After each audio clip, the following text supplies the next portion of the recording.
Hello, welcome back to another episode of Wisco Fanatics. We are starting at 3:30 this week. I am about 45 seconds late, so I apologize for that. Tyler is dealing with some car issues right now, but he will be on and joining me shortly. We will also have Mike joining both of us.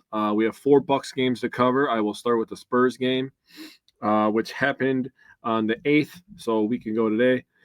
Start with that one, and then we will cover the rest of the week. And after that, we will switch to Badgers. We have two Badgers games to cover. So let's play the intro and we'll get right into it. Welcome to another live episode of the Wisco Fanatics Show, where we discuss the Packers, Bucks, Brewers, Badgers football, and basketball from an optimistic perspective. Wisco Fanatics is brought to you by Cardboard Legacy, Wisconsin's most complete sports card shop. Buy, sell, grade, and consign all at their location in Oshkosh.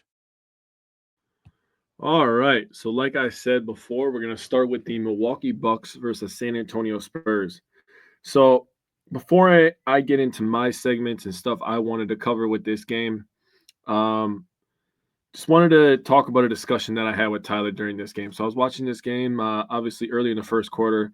Wembanyama came out, and this was intriguing because you have a guy in Giannis who is looked at as, he's a super athlete. I was having conversations with my dad after this game as well, talking about, Victor is so athletic for how big he is. He's 7'5", and he did the nice little up and under move. He does the one leg 3-pointer. I mean, for him to have that touch at that size is it's amazing. It's impressive. It's a spectacle. Honestly, it's impressive to see. But while people are all watching that, they kind of forget how athletic and how much Giannis has been treating us for the last 10 years of our lives.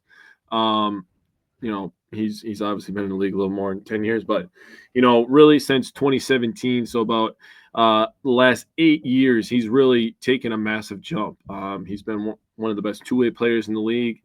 He has had some amazing blocks, blocking people going with two hands, going for a dunk, blocking people just simply with a head of steam. I mean, he had one in this game where Vassell is a very athletic player. The Spurs need him on the floor, another guy who can attack the rim.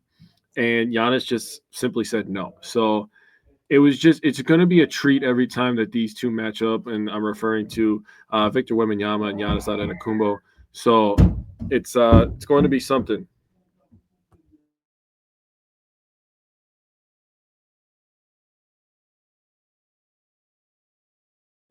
All right. So so the Milwaukee Bucks versus San Antonio Spurs. The Bucks won this one 121-105. So to get into the first quarter of this game, Giannis absolutely dominated. And like I said earlier, Victor Wembanyama had a couple highlights in the first quarter of this one, but Giannis was the man. He started out playing defense on Wembanyama, showed his strength difference. He dominated with 11 points, 5 rebounds, and 3 assists in the first quarter. He just came out looking to kind of make a statement because he knew the eyes were going to be on this game, right? We have a comment in here, so I will go to the comments. Tyler said, I'm on my way. All right, buddy.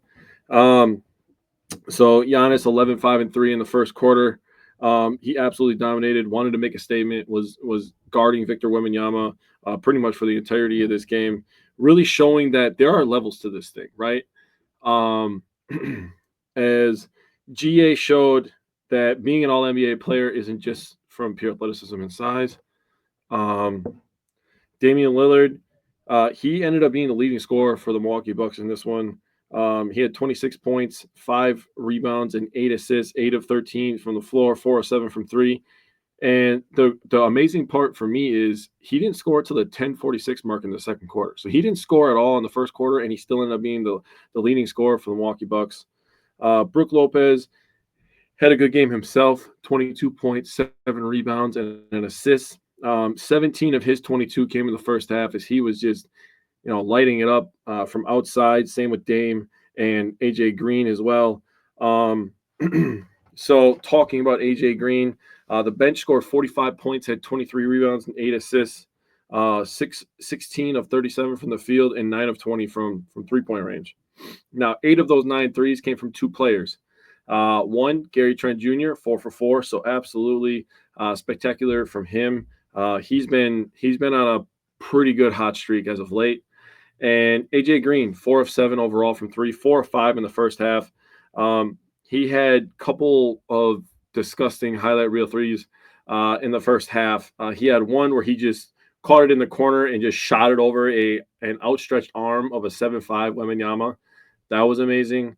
And then Giannis had the block at the rim, like I talked about on Vassell, and AJ Green hit a 30-footer in that place. The forum was electric after that three-pointer.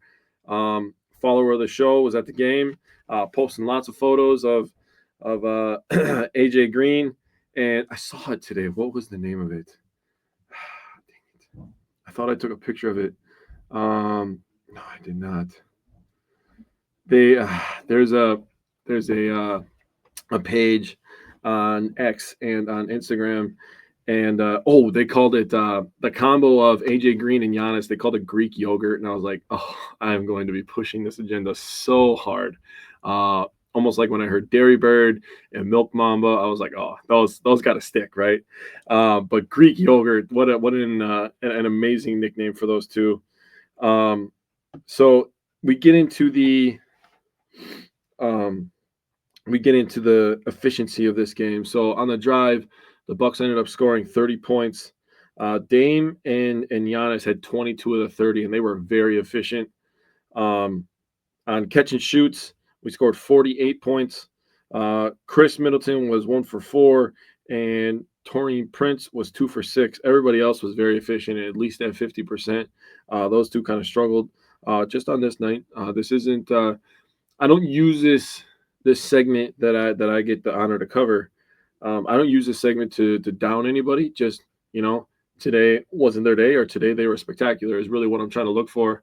Look at the shots that they're taking. Chris Middleton, he got stuck at the end of the shot clock twice, so he had to take some tough jumpers. But we've seen him make plenty of those as well. Pull-ups, the Bucks scored 23 points. Giannis and Dame had 16 of the 23. And they were both 50% from the field on pull-ups. So Giannis's mid-range is still holding strong. He's still been very efficient with it and picking the right times to do it. Giannis catching the ball at elbow extended is something that I don't think Doc gets enough credit for, in my opinion. So Tyler and I have had lots of discussions about, where, when Doc came in and he talked to Giannis and said, where do you want to catch the ball? And Giannis really didn't have a clear answer from what I remember. Tyler will be able to clean that up when he gets here. But Giannis getting the ball at free throw line extended, left elbow, top of the key, right elbow, giving him more space to attack, but also forcing him to be in a spot where he could take that shot now. So he could pull up from mid-range, which makes you have to play up on him. You can't just sag back and build a wall on Giannis anymore. It's not going to work because he will pull that mid-range and he will hit it. And this is a discussion for a lot of people that I don't think they're comfortable with having. Is they may not, all of last year we heard about it. They didn't like the Drew Holiday for Damian Lillard trade, obviously, because hindsight's 2020, and they didn't like the how the team was playing last year, basically. And what trading for Damian Lillard did is it gave us a bona fide floor stretcher, right? It gave us another 3-point shooter. Brook Lopez has been tremendous, kind of up and down, I guess I should say, but. Since he's got here, he's been tremendous at spacing the floor. Same thing with Bobby Portis. Same thing with Gary Trent Jr. this year. AJ Green has been a sight for sore eyes at times. Taurean Prince started out the season on a heater. He's kind of cooled off, but he's still, giving us hard, tough minutes on the defensive end, in my opinion. And he makes educated, high IQ passes, in my opinion. But having all that space where everybody's outside the perimeter and then just letting Giannis work from the free throw line down has really catapulted his game and his efficiency, honestly. Yeah, he could finish at the rim, but giving him the option to pull up from mid-range is just it's otherworldly, and it makes him tougher to guard. My boy's here. I'm gonna add him in. There he is. I'm here. Finishing up, and then you can give your thoughts. So then in the paint, the Bucks scored 16 points. The thing that I wrote down here when I went back and looked at the shot chart is Giannis and Bobby missed, couple easy bunnies, but I'm not really going to complain because they were so efficient in other areas. So The Bucks kind of took it to the Spurs in this one.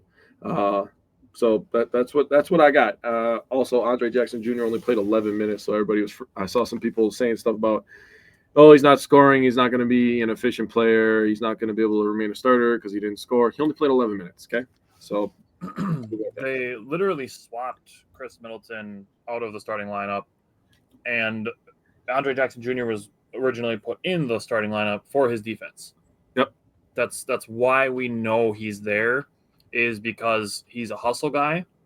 He can pass. He's got a little bit of passing ability, and he plays with energy. Yeah, on both ends, and especially in transition. That's why he was put in the starting lineup. It's really nothing more than that. It's nothing like they expected him to make this many threes or this many, dunks or anything like that. Anything he gives you offensively is just gravy on top. For sure. So for me, starting with the 3-point shooting, 19 of 42 is beautiful. Yeah. 46. Yeah, that's why I'm late. I was dealing with my wife's car, having some car troubles, so that's why I was late. But I'm here now. So you're here now. That's all that matters.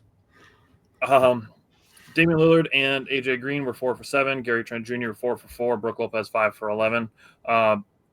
Turnovers only 10. That's very good. 11 points off turnovers. That's great. I'm very happy with that. I'll take that every single game. Yes. Now we got Giannis versus Wemby. Wemby shot 4 of 10 from the field, 2 for 6 from the 3-point line, scored 10 points. 5 of them came in the first minute and 38 seconds. Yep. He had 7 points in the first quarter, or in the first 6 minutes of the first quarter, and then scored 3 points for the rest of the game. Wemby was 2 for 3 versus Giannis. He was 1 for 1 versus Ajax. He was 2 for 4 versus Brook Lopez. He was 0 for 3 versus Chris Middleton, surprisingly.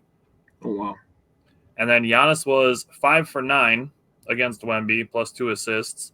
Giannis was 4 for 7 versus Harrison Barnes, and 1 for 4 versus Keldon Johnson. Did have 3 assists, though.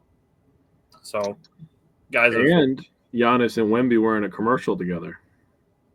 Did you see that one? I did not see that one, actually. They were talking about NBA basketball returning to NBC and also on Peacock coming up here. And Giannis, Wemby, and they had to add in Jason Tatum, I guess, to the commercial. But, yeah, so that was a pretty good commercial. It was pretty funny. You'll have to look that up. Other parts of this game, Bobby Portis, we've had this. We've had this conversation. He's got to let the game come to him. Yeah. And not be forcing shots. First half, forcing shots, dribbling too much. And it's the lack of consistency that comes back, unfortunately. Just let the game come to him. We've had this conversation so many times. Like, Bobby is an energy guy.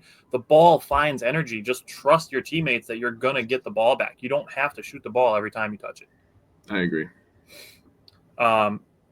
Looking at it, second quarter is when the Bucks locked in defensively, forced 9 straight misses by the Spurs, went on a 15-0 run during that time. This is the first game of this whole week that Damian Lillard looks back. Yeah.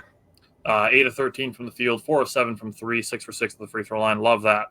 Now, I didn't tell you that I have these, but I have some third quarter and fourth quarter 3-point shooting numbers as of this game last Wednesday. Okay. Because I wanted to look it up because I felt like Gary Trent Jr. is just splashing every 3 that he takes in the third quarter. So I went and looked it up. Gary Trent Jr. shooting 54.3% on threes in the third quarter. AJ Green, 51.4. Damian Lillard, 45.8. Brook Lopez, 25.9. Not great. Bobby Portis, 13.6. Oh, Bobby. So he's 3 of 22 in the third quarters of games. So, Bobby, if you're shooting threes, not in the third quarter. Either that or just improve on that number, man. Yeah, I mean, it is what it is. Chris Middleton is 29.4%. He's 5 for 17. Also has 17 assists and only 2 turnovers, plus 4 steals in the third quarter. So he's got that going for him, I guess. But that number, as it increases, I expect that percentage to go up. Fourth quarter, 3-point percentages. Ajax is actually 57.1% on threes in the fourth quarter. He's 4 for 7, so small sample size. AJ Green, 46.9%. Bobby Portis, 44.7%. So he's shooting well. Okay. That's good to see. Brett, welcome. Chris Middleton, 42.9% in the fourth quarter. Brook Lopez, 41.4%. Gary Trent Jr., 36.7%. Taurean Prince, 36.4%. And Dame is 21.7%. Now, I think some of that is a little skewed as to the quality of some of the shots that Dame's getting when he's kind of having to force stuff up late in games. So, like, I understand some of the context with that.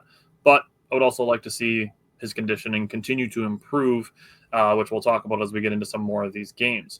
Now, I don't know if there's anything super specific else that I wanted to talk about this. I have some clips from some of these games, but in the interest of saving some time, I'm just going to hold on to them, and maybe we can make a video again later this week because I'm not sure if you said anything about why. No, I did not. Okay, so today's show we started at 3:30. We're going to keep her moving for John and Claudia from Lombardi Time Brews. John is the host of Lombardi Time Brews. We're starting early today so that we can go and watch their show that starts at 5 o'clock. So that's why we're a little early. So we're going to keep her moving. We'll save some of the video stuff for later in the week. But let's go to Bucks Magic. Yeah. So first thing I'm going to say is this was a Giannis masterclass. He showed everything on display in this game. The strength, the touch, the footwork, the spin move, the Euro step. I mean, the fighting through contact. I mean, he was impressive. The Magic got Paolo Banchero back. He was out for a while. What was it at pec, right? Or was it a? I don't even remember what his. I forgot what it was. It was something with his upper arm, I think, actually. But anyways, Paolo Banchero is a tremendous young player. So the Magic are going to be a good team with him back. They were a good team without him. They're a good defensive team. So Bucks fought from behind for a lot of this game as well, but ended up prevailing at the end. Giannis 41, 14, and 4. I mean, Jesus. Yeah. Brett, I got some numbers for you on Goga and Giannis. Yeah, I'm interested for that. Damian Lillard didn't have the most efficient shooting game, but he came up when we needed it most. The bench, 11 of 25, 3 of 11 from 3, 25 points, 16 rebounds, 6 assists. Those numbers will start to even out. People are freaking out about the bench efficiency over the last couple of games, but it will even out. They were really freaking out after the game that was after this, but we'll talk about that when that comes up. In terms of driving, the Bucks scored 29 points, driving the basketball to the rim. Giannis had 14. Dame had 11. They both shot over 60%, and Chris Middleton scored 4. That equals 29. He shot 100%. So Chris Middleton did a nice job deciding when he wanted to put his head down and get to the rim. So I wanted to give him credit for that. In terms of catch and shoot, Bucks scored 19 points on catch and shoot. That's a little low. But the guy who really was the biggest downfall in this game, Brook Lopez, 25% on catch and shoots. He was 1 for 3 from 3 and 2 for 5 overall. So he really didn't get that many attempts. So I'm not going to beat him up for it. But he didn't have to shoot because Giannis was scoring. So doing everything. That's kind of how that works. In terms of the pull-up game, 32 points. The efficiency was probably not where I would have liked it. There was a couple guys that were shooting in the high 30s and the low 40s. I would like to see that around the 60% range, 50% range. You shoot 50% on pull-ups, I'm talking like a 4 for 8, something like that. I mean, I'm going to be feeling pretty good. That number is definitely one that I'm going to be watching closely over the next couple of weeks. That's where the Bucks can dominate with Giannis and Dame, and Bobby likes to do pull-ups. Chris Middleton loves to pull up. Gary Trent from time to time. So that's going to be an important number going forward here. When the Bucks are right, they're efficient from that area. In terms of paint, Bucks were 100%. He had 16 total points for the team. Giannis had 14 of them, so he was a menace. He turned into Orlando Shaq down in Orlando and absolutely dominated. Amazing job, honestly, for the Bucks to find Giannis, get him easy attempts, and him to just be able to finish every single thing. The Bucks had 9 missed free throws in this game, 7 of them from Giannis. So that's the one area that will always kind of be the Achilles heel. Yep. As he said, nobody can be perfect. He joked about it a couple years ago. Yeah. God said, handsome, strong, can't shoot, handsome. Yeah. Would love for him to just get around that 65 to 70% mark. If he 70 gets is where close, I want him to be. if he gets to the 70% mark, then I will have zero complaints about him. Yeah. If he's between 60 and 70, he can make up for it with a lot of the other things that he does. Yeah. Brett said people can hate Dame here and there, but when we needed him most, he showed up. And the bench, I'm loving. The bench mob is here. Trent Jr. played a good part with some shots. I have some stuff on Gary Trent Jr., but Dame and Giannis combined for 70 out of 109 points. That's insanity. That's like probably right around 69% of the points. It's probably a little bit less than that, but for the sake of giggles. Looking at three-point shooting, Bucks started with threes on back-to-back possessions on the second and third possessions of the game. Taurean Prince started 2 for 2, and the Bucks shot 9 of 25. The surprising part of that isn't that it was 36%, because that's almost dead on with the league average. It's the fact that they only took 25 threes. Yeah, that's what I thought too. Kind of strange, but it is what it is. The Bucks, like you brought up, 48 points in the paint. So that's awesome. 13 turnovers, not bad. 12 points off turnovers, that is good. One of the things that people complain about when the Bucks lose is seeding. People keep complaining about, they're going to fall out of this seed. They're going to fall into that seed. They're the 5 seed. Like, with this win, they were in front of Orlando for the 4 seed. They lost to the Knicks later on, and then they were back down to 6. There's a lot of volatility because we were still not even at the halfway point of the season. Yeah. So still a lot of volatility in seeding. It's not that big of a deal, especially since we've seen an 8 seed take out a 1 seed as the 1 seed. So really just goes to show that it's not that big of a deal. I mean, they're going to be back to the 4 seed after tonight anyway, so I'm not really worried. It's going to – I mean, you're looking at it, a 7-game series, even if you're the worst seed, you get 3 home games. You have to win 1 out of 4 on the road. It's not that serious. Yep. Health is easily going to be the bigger caveat as far as the end of the season goes.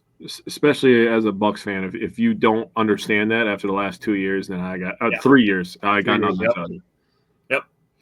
I understand that this isn't a big deal because the Bucks ended up winning, but Scott Foster called some really late whistles for Orlando. Really annoying. It is what it is, but blow the whistle right away. Brett said he'd rather have health. We've seen wasted ones because we didn't have health. I mean, Giannis missed the last 2 playoffs, and Chris missed the one before that. So yeah, that's where we're at. Now, Brett, I said I had numbers on Goga.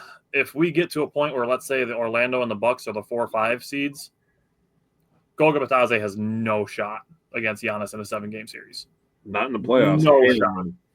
Hell no. Doesn't matter. Giannis can give it to him anyway. Bully ball, mid-range, post fade, reverse dunk off of an inbound. Dame was 11 – Dame's not written on the next set. Giannis was 11 for 15 from the field versus Goga Bitadze. Oh. 11 of 15. Oh. And their other good defender, Jonathan Isaac, who I really like, Giannis was 6 for 6 against him. Dude, he put him in the rim. Put Isaac in the rim, dude. He cooked their whole team. Yeah. The Magic are a good defensive team, and Giannis cooked everybody. Efficiently. 19 to 29 is cooked everybody. Yeah. Giannis's dunks were rated E for everyone. Everyone can get them. Love to see it. He was scoring literally on everybody. Going back to Brett's earlier comment on Gary Trent Jr., I want to give you credit because you've brought up Gary Trent Jr. for 2 years in a row now, and the Bucks finally got him. Hell yeah. So we knew he could score. That wasn't anything surprising. We knew that was part of his repertoire coming in, but he's defending at a high level, not just a good defender, not just an average defender. He's defending at a high level, and he is going after every loose ball. Yeah. That's something, it's one of those little things. It's an attention to detail thing. He's going after every loose ball. So I really appreciate him for that. And we're going to talk about the absence of Gary Trent Jr. in the next couple of games here. But I want to give Doc Rivers credit for one more thing on this game as well. And it's going zone. Now, it's not necessarily because, Orlando presents such a juggernaut offensive threat. Obviously, they have really good players. Paolo is maybe a future MVP. Cole Anthony, pretty solid player. I actually really like Cole Anthony. Jonathan Yeah. Isaac, I like Jonathan Isaac too. Now, my reasoning for giving Doc, a tip of the cap for going zone isn't because of the Magic's personnel. It's to give the Bucks rest in a very physical game.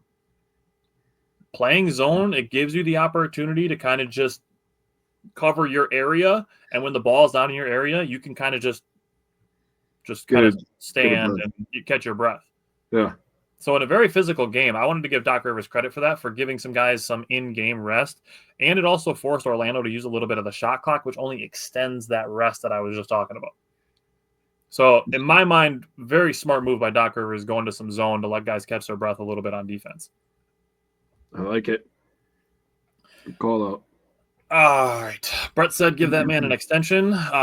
Gary Trent Jr. is probably not getting an extension. He's going to hit free agency again next year because he took basically like a prove it, maybe I can win a championship deal with the Bucks to basically audition for a long-term contract in the offseason. Yeah, he'll probably get re-upped by somebody for 3-4 years. It's the same thing that Malik Beasley did last year. Yeah, probably a crazy amount of money. If he stays a good defender, where Malik Beasley kind of got cold at the end and wasn't really a good POA defender. So as for Ryan Rollins, when do I think he gets a contract? Probably as soon as his two-way threshold is met. I can see that. All right. Let's just rip the Band-Aid off on the Knicks. I didn't take tons of notes for this because it's an afternoon game. Yeah. NBA, stop doing that shit. Like the afternoon games suck. They always do. It's not a new thing that the Bucks struggle in the afternoon games. That's why I saw it on the schedule. I'm like, cool. Okay, whatever. It is what it is. The Bucks shot 10 of 34 on threes, 29%. Bad three-point shooting continues to correlate with wins and losses. Just is what it is. 14 turnovers is slightly high. 22 points off turnovers is quite high. The Bucks super deep bench getting some playing time with AJ Green and Ajax in foul trouble because of Brunson, and then no Gary Trent Jr., so Pat Connaughton and Marjan got a little bit of playing time. Mm-hmm. I mentioned earlier with the Spurs game, Damian Lillard seems back. Damian Lillard is back. Going through the Knicks game, his last 4 games, he's 32 of 63 from the field. That's 51%. And 14 of 29 from the three-point line. That's 48%. Averaging 25.5 points, 4 1/4 rebounds, 5 3/4 assists, and only 3 1/4 turnovers with a steal over the last 4 games. So I told you guys, give Dame some time on his conditioning after the illness. Dame looks back. Yeah. Efficient Chris Middleton out in full force. He was 7 of 9 from the field, 2 of 4 from the three-point line, 16 minutes for 16 points in 24 minutes to go with 5 assists, 2 steals, and only 2 turnovers. Pat Connaughton was helpful in his filling in for Gary Trent Jr. That's kind of what I alluded to before. Doing a really good job of driving to the basket, actually, I thought. Scored 8 points, had 5 rebounds, 2 assists in 15 minutes. If we get that little bit of Swiss Army knife, small bench boost from Pat, I'm okay with keeping him if nobody wants to trade for him. Yeah, I agree. And then lastly, we need Gary Trent Jr., and I'm going to monitor maybe putting AJ Green in the starting lineup for Taurean Prince. I understand that Prince's numbers are better when he's in the starting lineup than when he's on the bench, but I'm curiously monitoring maybe having AJ Green in the starting lineup instead of Taurean Prince. So what do you have from Bucks Knicks? Yeah, I don't hate that take, by the way. Although it is kind of nice having AJ Green coming off the bench and everybody on the other team just like, shit, this guy can shoot 30-footers. Yeah, right? He ain't drunk, but he can shoot from 30. Yeah. So this game was tough. Brunson started off on absolute fire, 23 points in the first quarter. And drew like 9 fouls. Yeah, he was foul baiting hard. But I thought the Bucks did a nice job for a majority of the first quarter, kind of answering the bell that Brunson was kind of setting. He was kind of setting the pace, and the Bucks were getting layups out of it while they were getting, and ones and some 3-pointers, and that stuff kind of starts to add up, right, over the course of 48 minutes. So I mean, just kind of tough with Ajax in this one, in my opinion, where Brunson was kind of taking advantage of his over aggressiveness, but that's just an area where Brunson is kind of a savvy scorer. So this is going to sound weird. I don't like losing. I don't like losing to New York, but this was a good learning experience for Ajax. Absolutely. It's experience. That's the key word, is experience. Yeah, he's a very aggressive guy. He's still very young in his career. He didn't Yep. get a lot of playing time last year. He's getting boatloads of learning experience this year, playing a Yep. lot, being in the starting lineup. Yep. So going against all these different types of scorers, guys who are a little bit bigger and shoot different shots, going against a Jalen Brunson who has to be savvy because he's a smaller guy. It's a good thing for Ajax to kind of go through that and learn, and then look at the film and get better, right?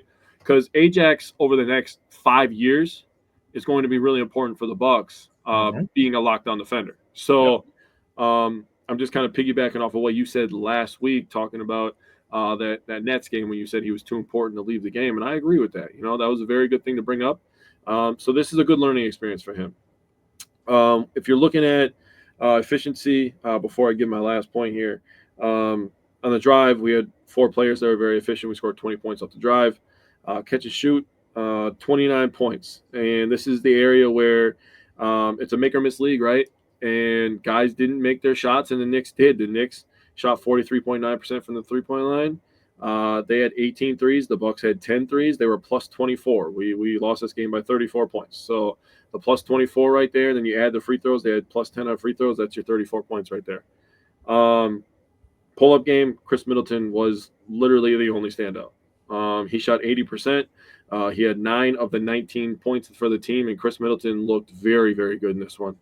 You could take positives away from a loss. We've been saying that for multiple years now at this point. Yep. Giannis still looked good. He still looked dominant at times, and Chris Middleton looked really, really good. Damian Lillard's conditioning, to your point, looked really good, and he was getting up some shots, and he made some tough shots. Points in the paint, Bucks have been pretty efficient on it for the last week. We scored 24 points. The thing that was really tough in this game, now they got off to a hot start in the first quarter. Obviously, Brunson was going insane. He had to leave this game and still ended the game of 41, I believe, or 43, whatever it was. Something like that. I thought it was 41, but so, you know, they got off to the hot start in the first quarter. Then they came out in the third quarter and they went on a 10-0 run to start the third quarter and got the game to 85-62. And that was kind of the point where the Bucks kind of never recovers from it. And you know what? That's okay. It's not okay if you're Giannis. He talked about it after the game, talking about they need to play better against the top seeds, and I agree with that. But, you know, I think every once in a while you need to take your licks and you lick your wounds, and you learn from it. So that's why I said earlier in the season, like I hated that all of our Cavs and Celtics games were so early. Early in the season, because like now we have very few measuring stick games throughout the rest of the year. Like I think we play the Cavs like one more time. I don't understand why they made us play a division rival that much that early anyways. I don't know. And at that point, like we should do what I've been saying with NBA to kind of rule out the back-to-backs is just start making these series. Yeah. Just start making them series. If you play a team multiple times, play them twice in a row. Yeah. And just I don't give a shit if you alternate it. Like with the West and the East, I don't care if both teams, you know, get home game. Like play 2 home games this year, play 2 home games, you know, next year. And alternate it that way. Yeah. As a way to get rid of back-to-backs, because as we go into the Bucks and Kings game, Chris Middleton was out for the Kings game. Brett, take care. Chris Middleton was out for the Kings game because it's a back-to-back. The Bucks are playing like their 9th back-to-back of the first half of the season. Yeah. That number is not accurate. It's close. It's not the exact number of back-to-backs they've played, but it's close. Yeah. And Chris Middleton is sitting out because they were going to play. He was going to play either one or the other of the back-to-backs. So they chose to sit him out Tuesday to give him one more day of rest going from Sunday to Wednesday. So last night's game, Bucks shot 17 of 45 on threes. That's 37.8%. That's pretty decent. If you look outside of AJ Green, who was the let it fly guy last night, was 4 for 12. The rest of the team was 13 of 33. That's 39.4%. Yeah. So I'm not saying that to disparage AJ Green, but he took almost 25% of the Bucks threes last night. Actually, a little bit more than 25% of their threes by himself. I mean, he is our shooter, so he's out there to let it fly. But I'm just giving you like the lay of the land on the rest of the team outside of AJ Green. Right. Dame was 5 for 8. Taurean Prince was 3 for 4. It was good to see him bounce back. Turnovers, only 9 turnovers on a night where they assisted on 32 of their 49 made field goals. That's essentially 2/3 of their field goals were assisted. I love that. Hell yeah. And only 9 turnovers to go with it. That tells you that ball was moving. and moving well and efficiently. Only allowed 14 points off those 9 turnovers, which is okay. Two things that are not being talked about enough as far as the Bucks superstars go. One is Giannis's passing, and 2 is Damian Lillard's defense. No, hey. Agreed on both. When we do some video breakdown stuff, I'm going to have clips of both of these, but they are not being talked about enough. The stuff that Giannis is doing, people are in awe of all the shit that Jokic does with passing. People are not giving the same energy to Giannis. And Giannis is doing some crazy shit with his passes. Yeah, he was. And then Damian Lillard, there was one possession where Keegan Murray was trying to back him down, and Damian Lillard just put the clamps on him. And Murray couldn't get a shot off. Damian Lillard is 6'2". Keegan Murray is 6'8". Yeah. And Dame put the clamps on him. Yeah. It's been kind of a tough year for the Damian Lillard can't defend people. It is. So we'll talk about that more when I get some video out. Other couple things. It's good to see Brook Lopez bounce back offensively. Finished with 21 points. He was 8 of 15 from the field, 3 of 7 from 3. That's good efficiency there. Last thing before we talk about Giannis, I want to give credit to Pat Connaughton for being a true professional. Yep. To have a greatly reduced role, but still come in when Gary Trent Jr. is out, to step into that Swiss Army knife role that I wanted to see him occupy this season, and to come in and give 5 points, 5 assists, and 3 rebounds with no turnovers. Like I said, when it comes down to it, you can't ask a lot more out of him. No. Regardless of what you feel about his contract. I mean, like I said, if people don't want to trade for him, I'm okay with keeping him because he hasn't played very much over the last 5-6 games outside of the Knicks game when guys were in foul trouble. And he comes in and gives you 5, 5, and 3 with no turnovers.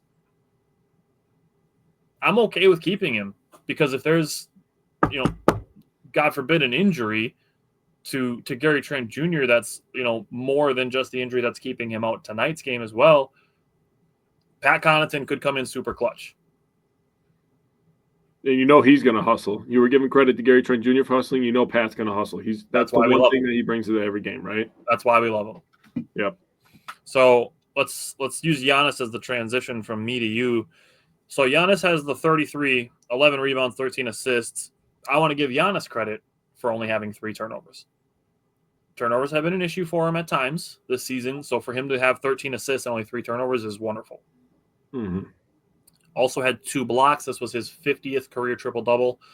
And the Kings shot 1 for 9 against him offensively. He's going for that DPOI this year, I think. Shit, it's going to be hard to keep him out of the MVP conversation. He just fell to 5th. Like putting up triple-doubles and playing like lockdown defense. He's going to be in the conversation for both. He should be. Absolutely. He should be. Yeah. So go ahead. As Tyler said, 50th career triple-double for Giannis. Could be 51st. It's his 5th this year. Really should be 6th. For some reason, we raise a banner for a game that doesn't go on your stats. Doesn't make sense to me. But he had a triple-double against OKC in the NBA Cup final for anybody who's kind of wondering what I'm talking about. But yeah, he was tremendous last night. And I did text you. You were talking about some passes he made, right? He made one pass last night, and I was like, holy shit. Was it the behind the back flip to AJ Green in the corner? Yeah, and I texted you. I said, 34 is good. And you were like, he's all right. Obviously being sarcastic, but it was like, dude, for him to just like be as physical as he is, grab the rebounds that he does, go and dunk the way he does, have to pull up mid-range, pass like that. I mean, he is not getting the respect he deserves. And Tyler and I were just on a thread earlier yesterday, late last night actually, about somebody saying that SGA is underrated. No. I don't think people are respecting the greatness of Giannis. Yeah. For him developing a mid-range and to be the playmaker he is at 7 feet tall is impressive. Yeah. It really is. He's a one of one. He's a unicorn in my opinion. Yeah. People talk that way about Wemby, and they're kind of forgetting about Giannis, which makes it kind of feel disrespect in my opinion. Damian Lillard 5 for 8 from 3. He also got his 5th block last night. That block he had was absolutely Dude. tremendous. His 5th block. Yep. For a guy who's 6'2" and labeled as a bad defender. Tremendous Block job a by Dame. transition layup. Yeah. He's a competitor. At the end of the day, I want people to think of Damian Lillard as a competitor. He's been competing his ass off on both ends of the floor this year. Yeah, Bucks dominated the first quarter. They had a spurt of 21-2 in the first quarter and absolutely took this game over. It got laughable at some points. We were doubling them up. We were talking before our practice. We were watching it. We were up 52-26, and we were like, "This game's over if we're playing at the Y because we doubled you up, right?" On the drive, Bucks scored 26 points. Ryan Rollins was fantastic. He scored 7 points on 75% from the field. And this is a discussion we can have about Pat Connaughton as well. You were giving him respect for being a guy that got moved to a much lesser role. But there's often times where they pan over to the bench and Pat Connaughton is giving Ryan Rollins some advice and talking to him through the game. And Ryan Rollins is all ears. So credit to Ryan Rollins for being able to be teachable, be coachable, and credit to Pat Connaughton for, I could actually see him as a bench coach in the future. I'm not going to lie to you. That's a great call. He's been amazing coaching up Ryan Rollins and all the other players.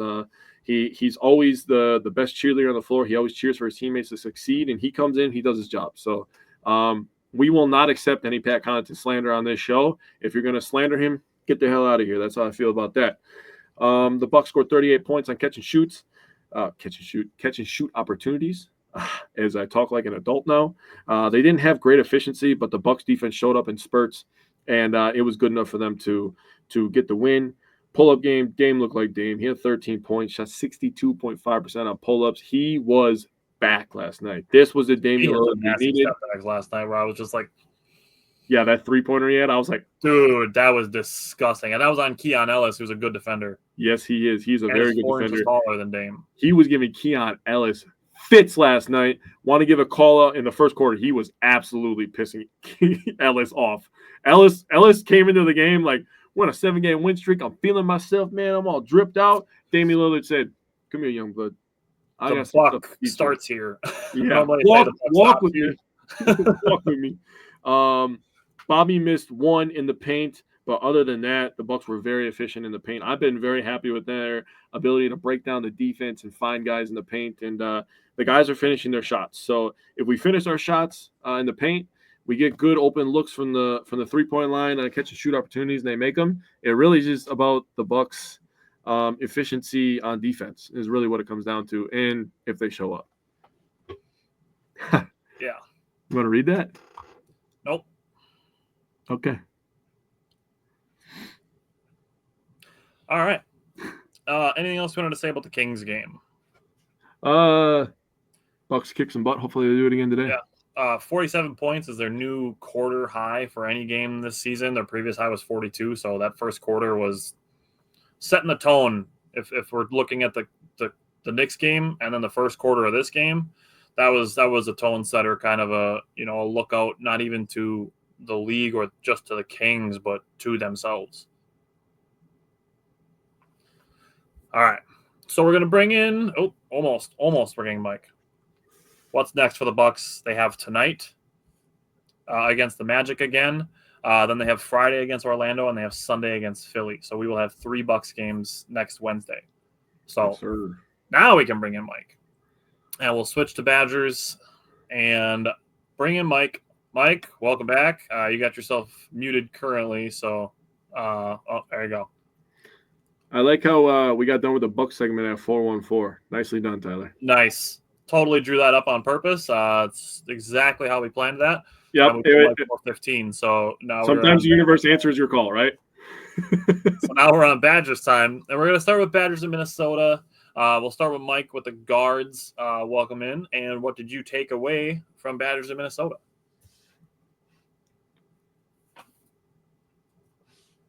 Can't hear you. Might be starting with still no Mike. All right. Jake, start with the bigs. We'll let Mike get his volume figured out. All right. So, first of all, got to ask you guys a question. Do you know there's only one Big Ten team that is under 500 currently this season? Do you know who that team is? Is it No, it's not Michigan. They have a good coach. Is it Northwestern? It's Minnesota. Uh, Minnesota is the only Big Ten should have team. just guessed that, but I was trying to be. I know. Minnesota is the only Big Ten team. So, your season is done with the Vikings. Your season is done with the Golden Gophers. Your basketball team suck. Your winters are cold. Your basketball team sucks. You are about to hate your life for the next 4 months. I'm so. And your team that was just in the finals looks bad, or in the conference finals looks bad. Dude, they traded Karl Anthony Towns, and now he's third on MVP Kia ladder board right now. That, my God. Talk about fumbling the bag. You traded for Julius Randle on purpose. You deserve all the bad things that you deserve all. I agree. You traded Karl Anthony Towns, guy's athletic and shoots threes, for Julius Randle. And Dante does not fit in this era. He doesn't. He fits in the era of the 2000 2007 era. Yeah. That's where he would have been monster. Yeah. Not 2025. But I digress. The Minnesota Golden Gophers are under 500. They suck. And the Wisconsin Badgers absolutely whooped their ass 80-59. In terms of the bigs, Nolan Winter played 21 minutes, 8 rebounds, 6 assists. 6 rebounds, and 1 assist. 6 assists would be impressive for Nolan Winter. 2 of 4 from the field and 1 for 2 from 3. People are seeing his scoring go down and Steven Crowell's go up. Steven Crowell had 18 points, 5 rebounds, 3 assists. His handprints were all over this game. He was very impressive in this one. I love that both guys can score. If Crowell doesn't have it, he gives it to Nolan Winter. If Nolan Winter doesn't have it, he gives it to Crowell. Crowell 6 of 7 from the field, 2 of 2 from deep. He looked impressive. This was the Steven Crowell that could absolutely transform this Badgers team. And we're going to talk a lot about Greg Gard because I want to today. And Greg Gard, I got to give a shout out to my cousin Brennan real quick. So I was talking with my cousin Brennan earlier because there was a post about Greg Gard. So I'm gonna read that post real quick, and then I'm gonna read my cousin's comments. So there's a post talking about Greg Gard. He got it the next game, but he's up to 200 wins, and I said that people need to give Greg Gard some grace, right? And I have a point that I'm going to get to with Steven Crowell about this. He said, Gard he's a great guy, and he cares about his players and all of their team personnel. He wins and may not be at the level some fans want, but I've come to learn at my old age that most Wisconsin sports fans suck sometimes. Like, there are so many good coaches that haven't won a damn thing. I'll use Mark Few as an example. He wins, never a big one, and Few has much better talent to work with. And I agree with that. Now, the reason why I bring up that comment is because earlier in the season when Crowell had a bad game where what did he play, 19 minutes, I believe, and he had 0 rebounds? 0 rebounds, yep. That was the Illinois game. Yeah, he challenged Craig Crowell. Yeah. He directly challenged him, went at him as a man, and not in a disrespectful way, but he went at him and he challenged him, and he told him, you need to be better. Yeah. There's no other options. You have to be better. And Crowell has responded like a grown man. So credit to Steven Crowell, credit to Greg Gard, knowing what guys he can get on their tail. And it has completely flipped this season. Can I just jump in really quick on that? Yeah, that is what constructive criticism looks like.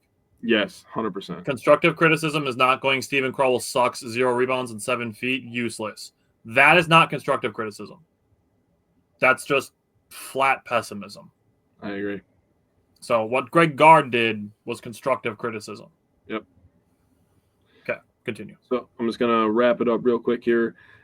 Xavier Amos. Dude, I was very close to my brain said Adrian Amos. I was very close to saying that. 4 points, 3 rebounds, and an assist. He didn't have the most efficient game shooting, but I love that he not scared to shoot it. I do actually love that about him. Some guys, they come in and they're gun shy. He comes in and he's ready to fire. So I appreciate that about him. Gilmore only played 7 minutes in this game, recorded 1 assist, but it is what it is. And Hodges played 2 minutes, didn't record a single stat. So that's what's up with that. We only allowed 22 points in the paint. We scored 22 ourselves, and we out rebounded them by 1. So good job, Badgers. Bigs. I wanted to give Xavier Amos some credit on something you brought up. Carter Gilmore only playing 7 minutes. Badgers were kind of throwing everybody they could at Dawson Garcia, who was scoring really well in the first half. He had 14 points in the first half. I think that's why Xavier Amos got a little more playing time to match that athleticism. Not that, Carter Gilmore can't defend anybody athletic. Like, he did a really good job against Ace Bailey against Rutgers, but just Greg Gard trying different things. And I wanted to give Xavier Amos credit for working his ass off against Garcia. Yeah, good call. Looking at the wings, John Blackwell didn't really run any offensive sets for him for like the first 6.5 minutes of the game, which I thought was kind of odd, but it is what it is. Other than that, he played kind of more of a secondary scoring role. The Badgers went through Stephen Crowell a lot and just generally moved the ball very well. So I'm not super upset about anything as far as John Blackwell is concerned. Not his most efficient game. He was 3 for 10 from the field and 1 for 5 from the 3-point line. Did make both of his free throws. Finished with 9 points. His first game not in double figures since November 30th. Wow. So John Blackwell's been very consistent. I'm not going to freak out over having one clunker of a game here and there. In addition to his 9 points, he had 4 rebounds, 2 assists, and 2 steals, and only 1 turnover, which is a very key thing with John Blackwell, is limiting those turnovers.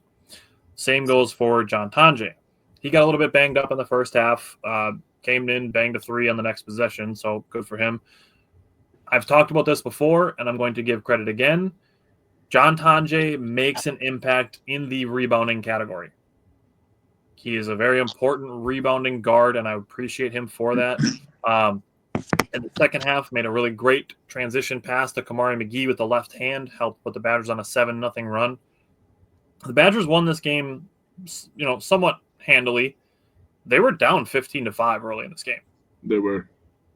And, came back and scored 17-5 run and flipped the table on Minnesota. And then the second half got kind of wild. Minnesota scored first to give themselves a 31-30 lead, and the Badgers ran off the following runs: 7-0, which grew to 13-2, which grew to 23-8, which grew to 40-12, which had a 17-1 run baked into it, and grew to 44-14 before the mass substitutions came in. 44-14 after Minnesota took a 1-point lead. Badgers went on to outscore them by 30. What would Pat Bev say that run was? Belt to ass. Hell yeah. Damn. Second half, I wanted to give credit to Nolan Winter for working really hard on both ends. He helped slow down Garcia and himself scored 7 points in 5 minutes. And then lastly, on the wings, I claimed Marcus Silver as a wing just because he plays on the wing more, even though he's probably a power forward. He plays more like a small forward. Yeah. He had back-to-back threes in the second half and grabbed a couple rebounds. So good for Marcus Silver to get a little bit of playing time. And now I'll let Mike talk about the guards. Can you hear me? Yes, we can hear you. Sorry about that. We can hear him. You're fired. Yeah, caught me off guard a little bit. First off, I was going to give a quick shout out to Monty Ball before. Hell yeah. Yeah. I know it's football related, but shout out to Monty Ball. Going to be inducted in the College Football Hall of Fame, so just want to throw that out there. I'll get right into it. You guys brought up a couple points from what I was getting everything together here. But no, in this game, this is the first game without Max Klesmit this year. Unfortunately, he rolled his ankle pretty good. I've done that myself a few times, and it's definitely not pleasant at all. Sucks. And it doesn't look like that bad, but it sucks. It's a pain in the ass, to say the least, to get back to full strength. Yeah. So I think that is going – I'm going to bring that up here, too, as we go to the next game. But talking about this game specifically, beating Minnesota is always great. We won the last 21 out of the 26 meetings with them now. It's always good to be out of your rival.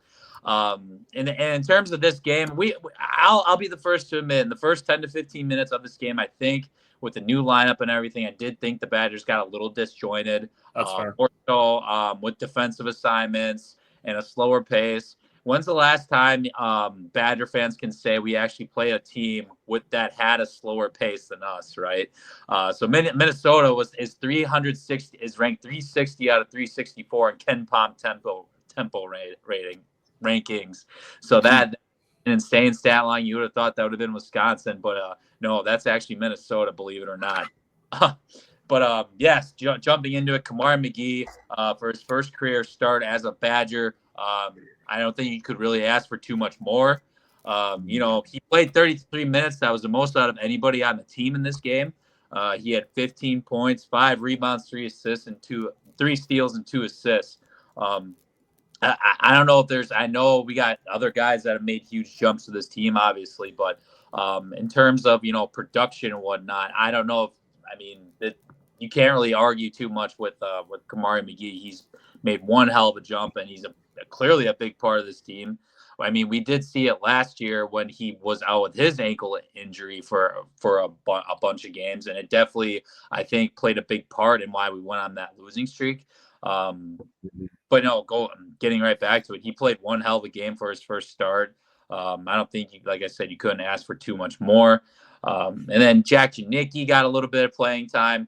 He did look lost a little bit out there. This was a couple times when I did question a little bit what he was doing, but he's still a spark plug for this team. He got 16 minutes, 4 points, 2 assists and 2 steals.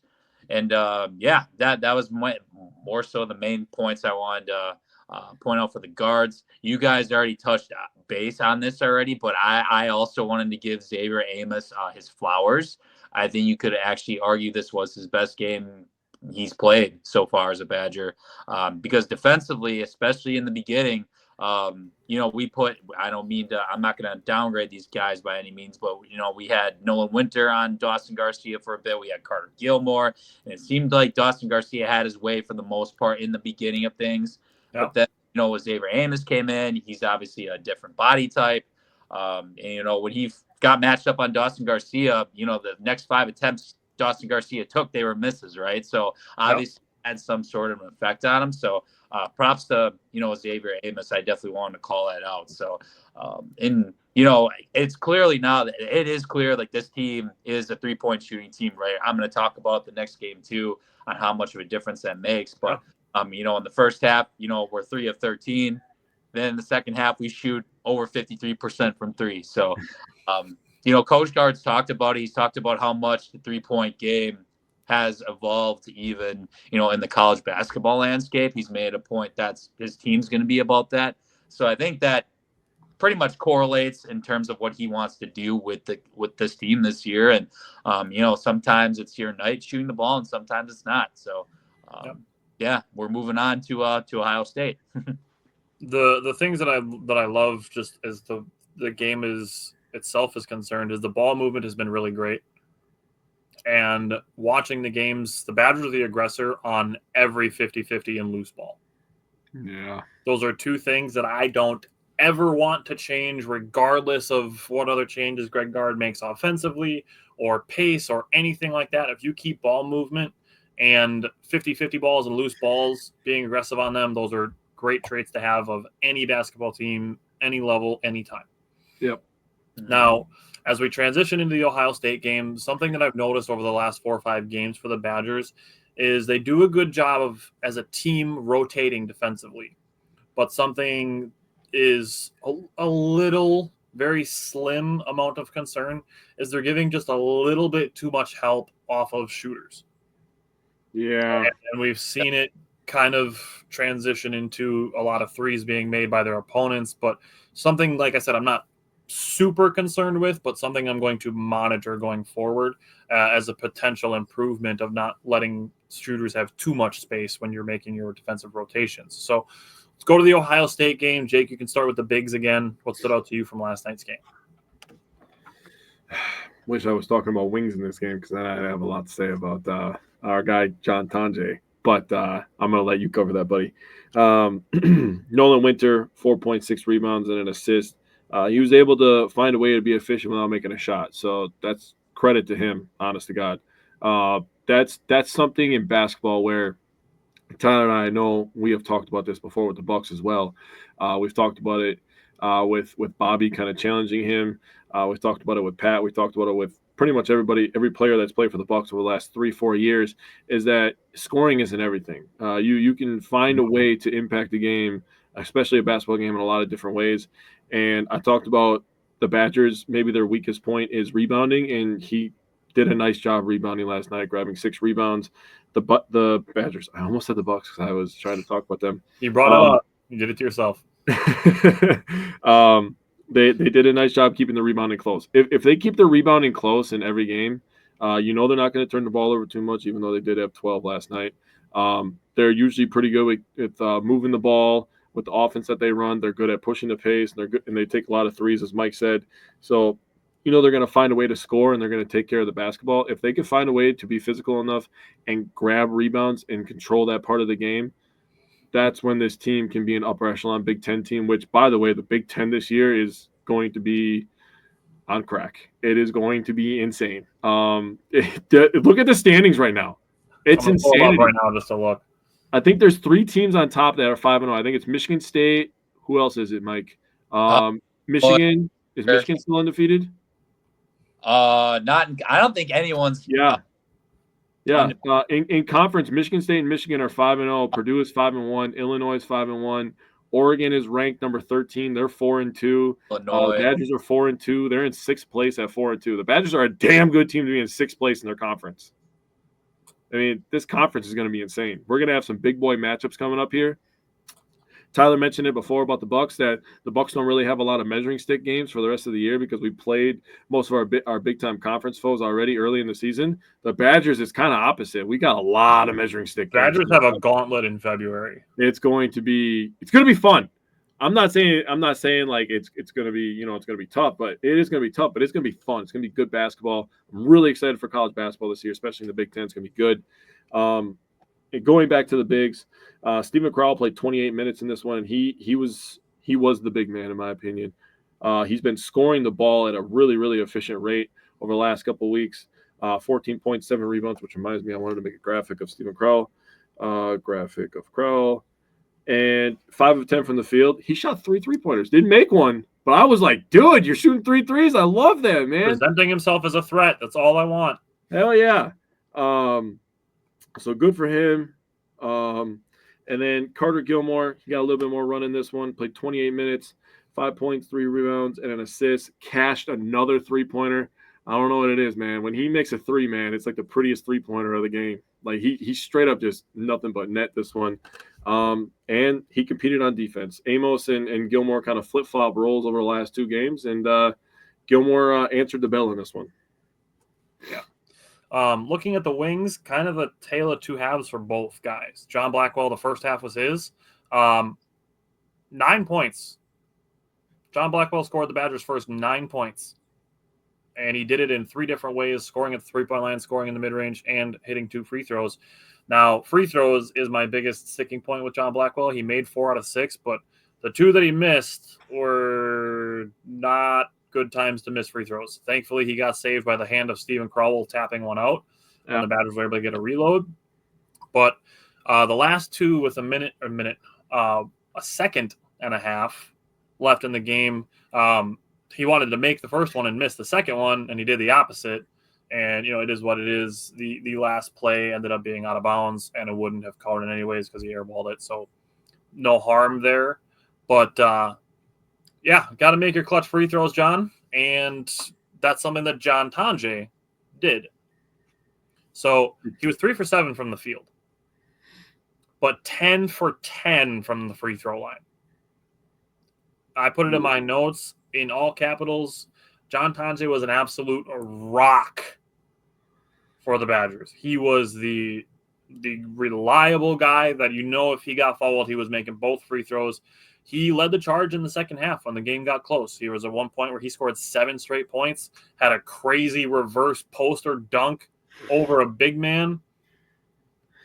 Like, I only had about a 3-year stretch where I could dunk regularly, but there's no way that I was going to be trying to reverse dunk like that on somebody's head. Yeah, dog was like 7'1". He said, "Fuck it." Bam! That was wild, and I think it gave the Badgers enough juice to carry out the game. Now, Yeah. First half, Ohio State just couldn't score. It was partially the Badgers' defense, partially they couldn't make shots, and partially that they had a lot of turnovers. Not something I expected to continue for the second half. I didn't see 37-20 at halftime after the Badgers went on an 8-0 run to end the half and expect that this game was going to end 74-40. Yeah. So Ohio State did a good job coming out of halftime on a 10-2 run, and halfway through the second half had the lead down to 4. It's not, sorry, and Mike, I'm not throwing you under the bus. It's not a shitting the bed situation in my mind. Big Ten games, they're all going to be tough. I don't expect any team to go away, especially for them to cut the lead down by 8 points in the first couple minutes of the second half. Yeah. I will say I'm going to give credit to Greg Gard for playing the free throw game late. When you're the best free throw shooting team in the country, you can play that game. Yeah, lean into it. I've been able to claim over the last couple seasons. I agree. It's been kind of a rough go at the free throw line for the last 3, 4, 5 years. But this year they're shooting about 17-18% higher than they did last year. I love Tyler Wall, but he's not a great free throw shooter. And, right. Chucky wasn't super reliable either. Right. So, it's a good thing to be able to adapt to your personnel by Greg Gard and know that you can play the free throw game reliably. Agreed. So, Mike, what did you take away from the guards? Well, I guess first off, Jake, I forgot it. If you did mention this, because I went MIA, but happy 200th win for Greg Gard after the Ohio State win. Yeah, sorry, I don't know if you mentioned that or not when you were talking. I kind of hinted at it in the Minnesota game. I didn't want to say the official stat. You can give him the official congrats on this one. Yeah, 10 years, 200 wins, awesome. Yeah. I think he's 6th, 7th, or 8th all-time Big Ten winning percentage as a coach. For Big Ten wins, all-time wins as a Big Ten coach. So that alone justifies itself. I think that's pretty impressive. But no, this ended up being too close for comfort. It was one of those nights where we couldn't shoot from the outside, which clearly it is part of our game. I'm also gonna to counter that. I'm also gonna say, I think in recent teams past, within the last even 3 to 4 years, I think this is personally a game that we don't end up pulling off. And I only say that because we don't go 25 or 28 from the free throw line, right? We have certain guys on the team that just simply couldn't shoot free throws, and it would cost us some games. So that's why, to counter all that, that's why I would say, okay, this is why this team, on an ugly shooting night, they are capable of still getting the job done at the end of the day for doing things such as shooting good from the free throw line. And Tyler already addressed it with the whole John Blackwell situation. I'm not going to do it anymore. We'll go off of there. But no, as far as the guards, I'm going to say it right now, I don't think Max Klesman is 100%. Kind of reiterating when I talked to the Minnesota game. Rolling your ankle is a pain in the ass, and it is so hard to come back to that and be 100%. It was something I feared going into this game. And that's actually probably something that I'm going to fear going into even USC on Saturday and UCLA after that. He still ended up playing 30 minutes, which is something I also questioned a little bit, but he had 4 points, 2 rebounds, 1 assist. Obviously, he's a big part of our defense, defensively, schematically in that retrospect. The 1-3 that he did have in the second half, we were pretty stagnant offensively, so thank God he did hit that. It put us up 8 with about 7.5 minutes to go. But I do think going forward, you're looking, I'm going to talk about him here shortly. You're looking at now Kamari McGee, who only got 16 minutes in this game. I was pretty far against that because coming off of a game in which, he had 15, 5, and 3, getting 33 minutes, he's been, just as consistent as anybody on this team as far as I'm concerned in terms of production. In 16 minutes, he had 9 points and 1 rebound, 3 of 5 shooting. To give you some context, and this is just 3-point percentage now, in his freshman year at Green Bay, 27.5%, 27-91 from 3. 18.5% his sophomore year at Wisconsin, 5 of 27 from 3. Last year, 27.3%, only 3 of 11 from 3. This year, 55.6% from 3. Damn. 20 of 36. That is Wow. absolutely insane. His shot selection, I think he's got the best shot selection and awareness on this team. He's been elite with that. His decision making in that regard, I think, has been elite. He takes every look that he gets for the most part has been, it's been justified in my view. I simply think he should have played more last night. 16 minutes is too low as far as I'm concerned at this point, especially now that I know that Max is coming back from injury. I don't think we necessarily need to play him 30 minutes at least for this next week, perhaps. Yep, I agree. And again, Jake already talked about it. The Big Ten is going to be a gauntlet. We all know that. But I still think that even these next two games, going at USC, at UCLA, I fully expect Kamari McGee to get 20 minutes plus. I think he deserves it. Like I said, and his consistency night after night after night has been elite in my view. So, but as far as the rest of the game goes, again, the free throws I wanted to call out. In years past, I don't think this is a game we could have ended up pulling out because we simply don't shoot free throws as good. Or We're number one just play it straight up in terms of percentage. I want to say, Jake touched on it, but I do wish, as far as the last 4 to 5 minutes of this game, I would have liked to see Steven Crowell actually get the ball more. This was one of the more favorable matchups in my view, which he could have, made a tear on and probably dropped 20 points, to be honest. What I did not like, with some of the things that I did want to call out, this is a game that we had 6 assists total in this game. Last week, we had double, triple that in a game, right? So I did think we got a little away from that a little bit. And then what was I going to say? And then the one thing I also wanted to call it too, when it was, a 1 to 3 point game, these last couple minutes, we kind of got back to our old ways in terms of running the shot clock down all the way down to, the last couple seconds. And then we put up a couple jump shots in the last couple seconds. I think Blackwell put up a kind of a questionable shot. And then Max Klesman jacked a corner 3 that wasn't the greatest look in my view, but I would have liked to see us get away from that. So going forward, but this is one of those games that, we just had to grind out and get done. I'm glad we got it done at home, and I can't wait for the kids to come back because the Kohl Center's been pretty quiet. I'm gonna rebuttal one thing, and I'm not disagreeing with anything you said because I agree with you, but this was kind of one of those games where the Badgers got out to a huge lead, and they were kind of going in coasting mode where they're just trying to shorten the game. That's why I think they were trying to run the shot clock down a little bit. But it's hard to turn it back on when you go into cruise control, right? And that's kind of what happened in this game with Ohio State punching, trying to chip away at that lead, and then the Badgers were kind of like, oh shit, they're only down 8. We gotta turn this back on a little bit. And John Tonje was the guy they looked to when they wanted to get in a one-on-one situation. He made a big-time 3 off a good ball rotation, and he made a bunch of free throws in the clutch. So, I know that the assist number doesn't look great, but that's really what I kind of took away from the second half of this game is they were trying to turn it back on, and it's hard to do that. I mean, we've all been in those situations, when we played sports in our lives, whether it be pickup ball or high school basketball or high school football. Like, when you go into coast mode and then the other team gets on fire, it's like, oh God, we gotta get amped up again. You gotta wake back up and lock back in. Yeah, that's hard to do, So right. I'm not trying to make that as an excuse because I agree. You got to just run your offense until they're dead.